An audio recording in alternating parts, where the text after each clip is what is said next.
Think about the last time you saw an Aiwa logo. Maybe it was on a boombox in your bedroom. Maybe on a cassette player your older brother carried everywhere. Maybe it was just a name your parents talked about, with a kind of respect you did not fully understand as a kid. At its peak in 1999, Aiwa employed over 10,000 people and recorded sales of approximately 350 billion Japanese yen. Nearly $3 billion US. That is not a small brand. That is not a cheap brand. That is a giant. And then, in less than 10 years, it was completely gone.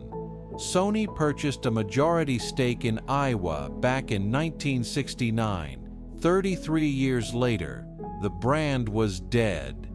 The question nobody in the mainstream ever asked out loud is this: did Sony save Aiwa, or did Sony use Aiwa, drain it, and then quietly switch off the lights? That is exactly what we are going to find out today. The name Aiwa comes from two Japanese characters, I, meaning love, and wa, meaning harmony, a circle of love. That is not a coincidence. That was a deliberate identity. This was a company that genuinely believed in what it was building. It started in June 1951 in Tokyo as Aiko Denki Sangyo, a small maker of microphones. Modest beginnings, no grand vision announced to the press, just a founder named Mitsuo Ikejiri, a workshop, and a very clear obsession with sound. But then things started moving fast. In February 1964, Aiwa released the TP-707, Japan's first cassette tape recorder. Not one of the first, the first. Full stop. 4 years later, they did it again, this time with Japan's first boombox, the TPR-101, in 1968. And by 1980, Aiwa had released the TPS-30, the world's first personal stereo recorder, marketed in Japan as the Cassette Boy. Let that land for a second. Japan's first cassette recorder, Japan's first boombox, the world's first personal stereo recorder.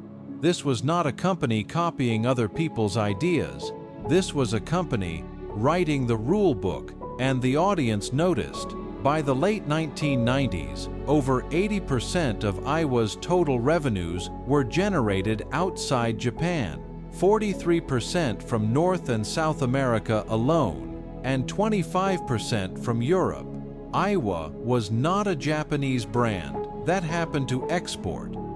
It was a genuinely global force, and it built all of that in under 30 years. Now let's talk about what Aiwa actually built, because this is where the story becomes personal for a lot of people.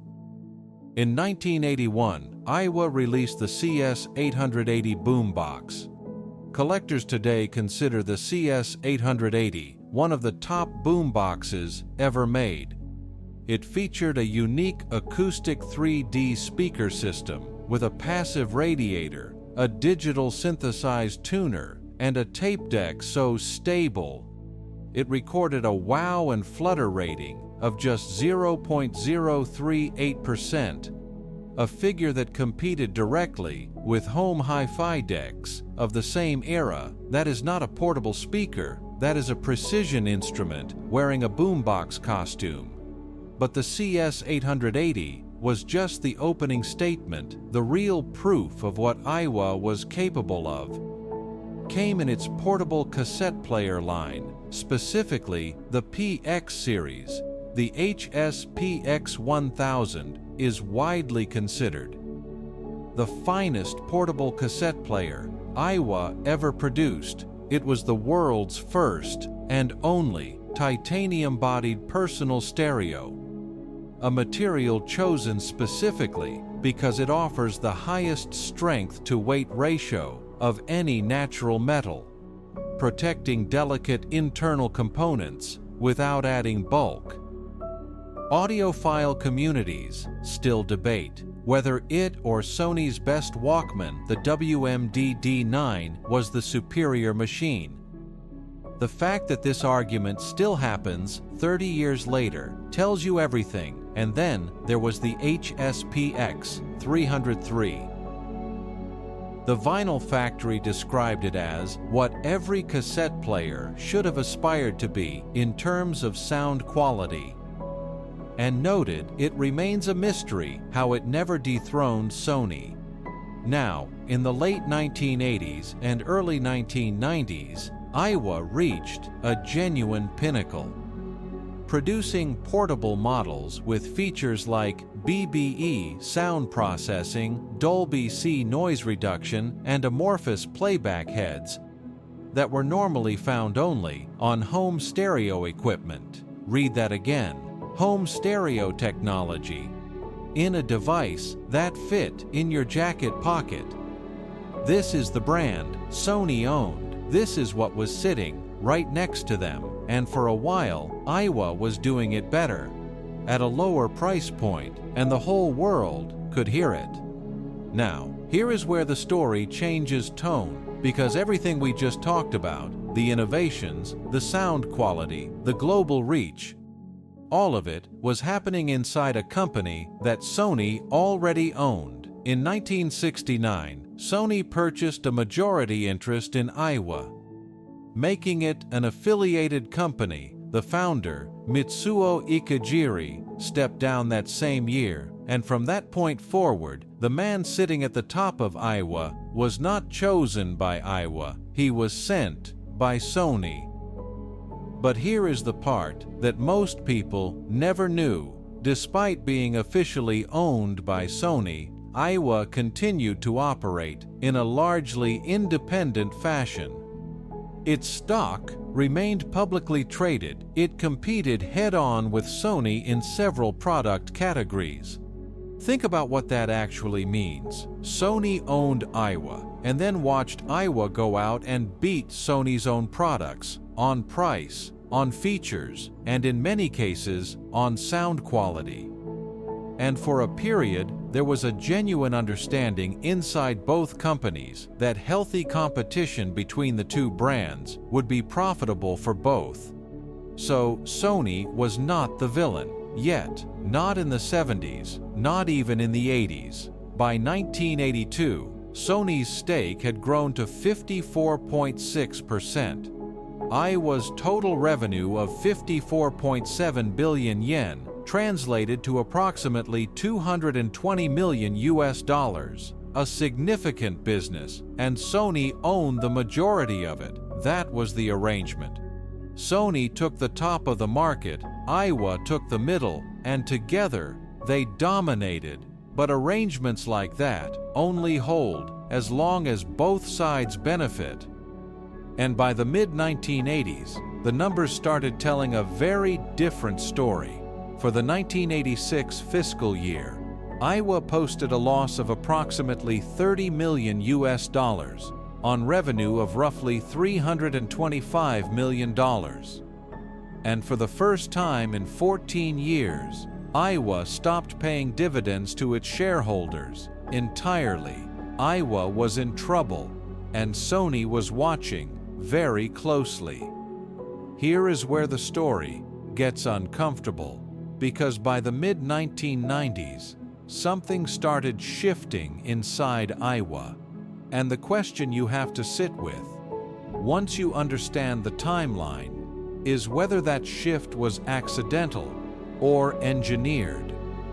In the mid-1990s, Aiwa ignored the digital revolution entirely. While the rest of the industry was pivoting to DVD and internet-connected devices, Aiwa kept producing traditional analog equipment. No serious DVD push, no digital strategy, no response to where the market was clearly heading.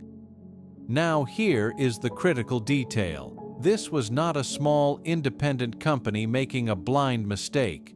Sony held a majority stake in Aiwa throughout this entire period. Sony's own engineers sat on Aiwa's board. Sony knew exactly what Aiwa was and was not doing, and Aiwa did nothing.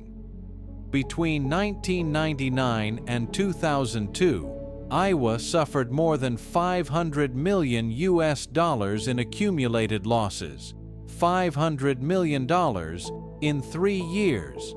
A company that had been profitable through the entire Japanese economic downturn of the early 90s, a downturn that broke dozens of its competitors, suddenly collapsed in the middle of a global technology boom.